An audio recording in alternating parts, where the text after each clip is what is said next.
joining that program, which was the YWCA, joining that program was like really, really huge. It was sort of different for me, because there was so many interacting companies, and volunteers and mentors, and I was always an industrial worker. Before that, I was probably like nursing, for a while. So to have this class where, I was in the first cohort, so it was like, what would they call it, like the ad hoc class, like the sort of beta stuff. Yeah, so, we were there for almost 10 months, and we had a teacher, who was, adorable. Was just like the tech companies I'm saying that's involved in changing this diverse thing with IT. And it's like, I'm starting to see I've even seen then that they were really trying to pull a lot of women into IT because there just weren't really any. Okay, so the women of color or of women of minority probably was second thought. The first thought is where's the women? So there's so many companies that are interested in gathering, this gender. And I could name thousands. I just don't even know where to go with this because I want to keep it light, but this, the partnership was very important to the community because, it brought relationship during classes, it was help, and then after classes, when you still was uncomfortable, you kind of had that circle, that network. Absolutely. So what was so beautiful about it was the YWCA that focuses on housing and transportation and issues all around just racial injustice in Madison and Wisconsin, the region. They were not, no developers were on staff to teach these classes or to create the coursework. So a local web company doing development and design created the curriculum and helped deliver it along in partnership with the YWCA. And so what I find truly inspiring is really this corporate nonprofit partnership that enabled them to get this off the ground. Since then, now we're in our, I believe, 6th cohort after you joined in 2015, if I'm not mistaken, or end of, yeah. So it was really a beautiful thing to watch this grow and then watch the YWCA be able to take that curriculum, hire professionals who were able to then deliver that curriculum, and Adorable has since kind of taken a step back and letting them roll with it.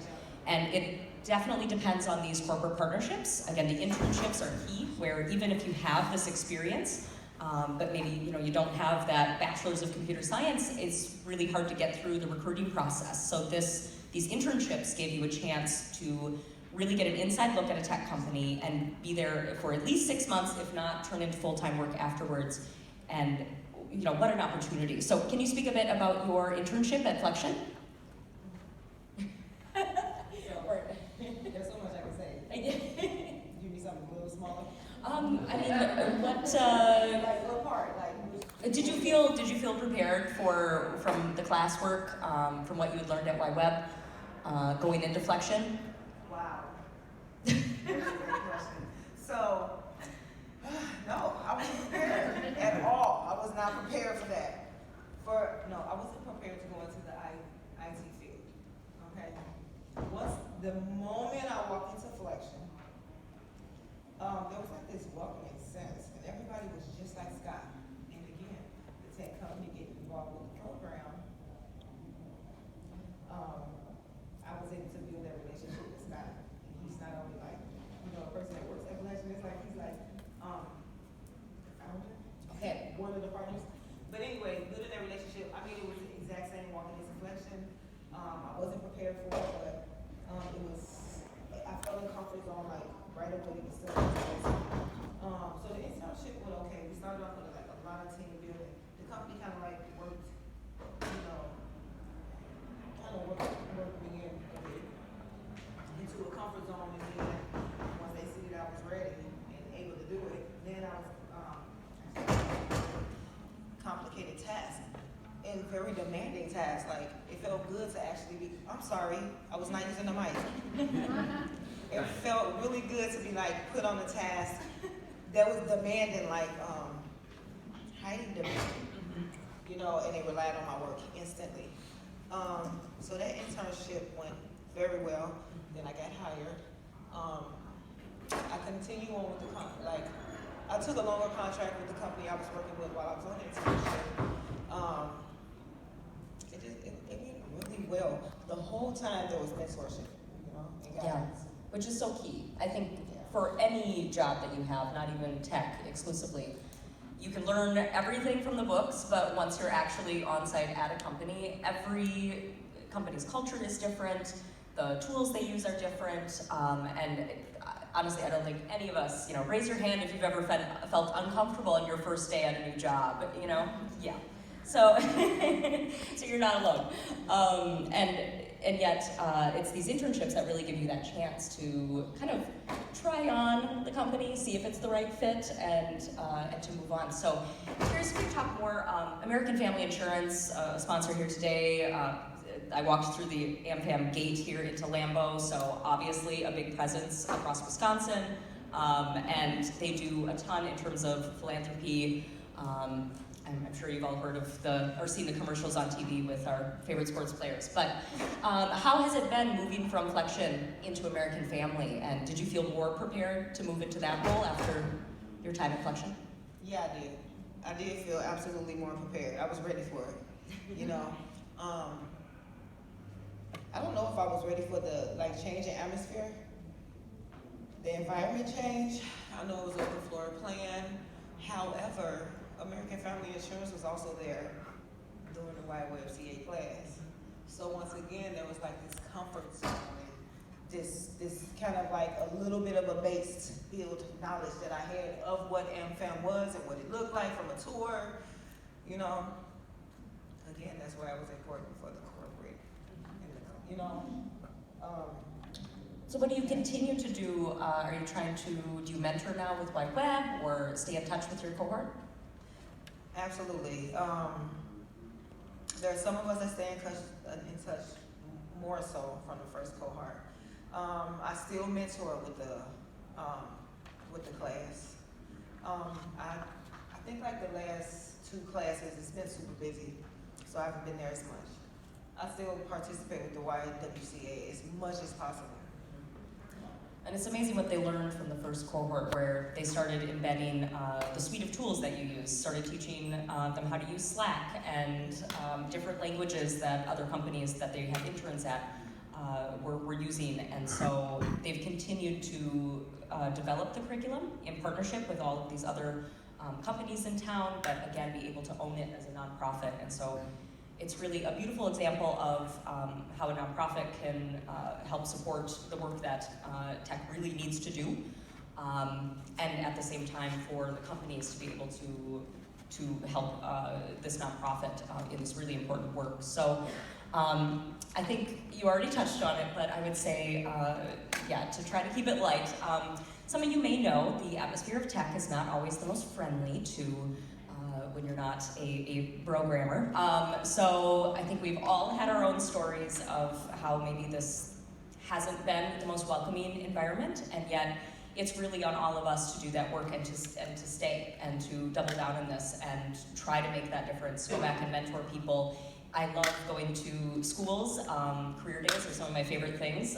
Talking to a room full of 7-year-old girls and telling them there is a place for you in tech, and even if it's not as a programmer, it takes marketing and creative and design thinking and everything you can possibly imagine. And I see really tech and healthcare as some of the biggest growing industries in our region, but also the nation, the globe perhaps, and some of the best benefits and pay. And so encouraging kids to build that pipeline, I think, is extremely important.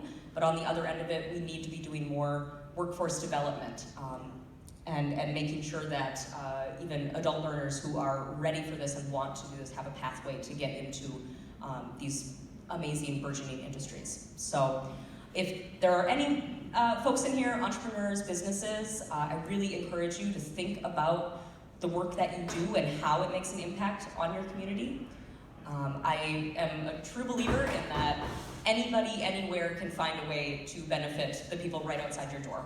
No matter what you do, there's a way that you can impact your community. And honestly, as a business, a collective of people, we have a bigger, stronger voice, and usually a bigger bank account to pull from. So, Think of a garage sale. yeah. That's like the perfect example of, the community. Yeah. Yeah. Mm-hmm. Absolutely. Do you have any final thoughts on, like I say, your work with AmFam or what you see them doing in the community? What's your next step? So, yeah, so I start, okay, so next step. Right now, I plan to, because I know, AmFam, in my opinion, is like such a huge, great company. And they are known, they have a reputation. And I just want to, right now, learn as much as possible, get it as far as I can, with my mentors there, of course. And, just to up my level of status. That's what I'm looking towards right now. I just want to get the AmFam way and get the best AmFam way I can right now. So, and then there is like a part thing. I do like to reach out to a lot of other people that I've past family members, past friends, things like that, people I grew up with. Coming from all over really, because now I've learned this open hand type thing, this supportive type thing. I've always felt it within my family. However, I was outside the family this time. So there's always somebody there to reach out. There's always somebody there that wants to help out. There's always somebody, and I definitely share that with everybody I encounter with now. To kind of break that trust level with the community that I'm familiar with. Yeah. Have you had any close friends or family end up in the web program? Absolutely. Yeah, And they're that's doing great. good. Yeah. Doing really good. That's incredible. It was really a great learning experience for us as well. That's why I'd say I think it's really interesting when companies get involved with Wide Web and what they learn from it, where they don't really anticipate that, they think, I'm going to tell you how to do your job and help you along the way, and yet we all learn from each other. And there's a lot of statistics out there now that, really having people from different backgrounds, and, if we just as a company had only UW-Madison grads who had all been through the comp sci department, I would say we would be way less innovative and not thinking as in new ways about everything we do, from day-to-day operations to what snacks we have on the wall. So, any other questions? Yeah. How do you feel about a company that would integrate live video feed into the 911 system? Do you think they would work within the community to better the community? Yeah, so it sounds like you're already providing a benefit. Just from that one line, I may be misimagining this, but if somehow you're able to show the situation to the 911 center, yeah, exactly. That already sounds like sort of a social enterprise of let's get more visibility into this and provide that operator with the info they need, especially if something had happened where you're not able to really vocalize what is going on. So number one, it sounds like a fantastic idea. And, Absolutely. Yeah. But beyond that, look at, maybe it's what are those situations? Where do you find yourself called in? Maybe it's getting involved in volunteering at or doing a drive for, a domestic abuse center, or, the people who are the most vulnerable. Maybe it's getting involved in homeless causes and people who are at highest risk of emergency situations. I love to sit down and so I also consult about how could your company incorporate some nonprofits that make sense to your mission, things like that. So I love kind of talking it out, but I would say every company is different, and that every business should figure out what makes the most sense to my brand, what makes the most sense to my employees, what causes do they connect to, and really try to double down in those areas. There are so many issues out there, so many things that we could get involved in. You need to focus on something and try to actually make an impact in a specific realm.